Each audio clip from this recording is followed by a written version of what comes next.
17 اکتبر سال 2022 در دادگاه شهر نرفمینسک ولایت مسکو روسیه شهروند 27 ساله تاجیکستان امیدجان جباروف را به دست داشتن در غارت 100 میلیون روبل پول نقد از همسر آوازخوان مرحوم روس الکساندر گراتسکی گناهکار شناخته بر اساس قسم 4 ماده 162 کودکس جنایتی روسیه با جرم روزنی به 8 سال و 2 ماه زندان نظامش سنگین محکوم کرد. در این باره در تلگرام کانالش دادستانی ولایت مسکو خبر داد. این نهاد گفت حکم جباروف هنوز قوه قانونی نگرفته است.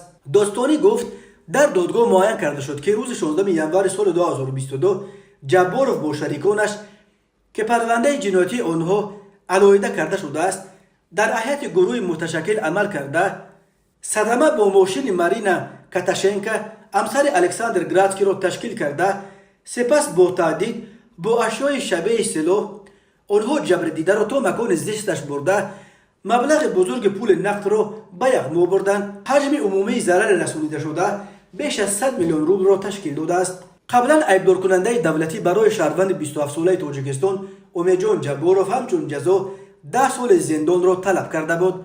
این زاده جماعت غزنترک نویه دوشتیش به غارت 100 میلیون روبل پول نقد از همسر آوازخوان مرحوم روس الکساندر گراتسکی عیبدار می شود.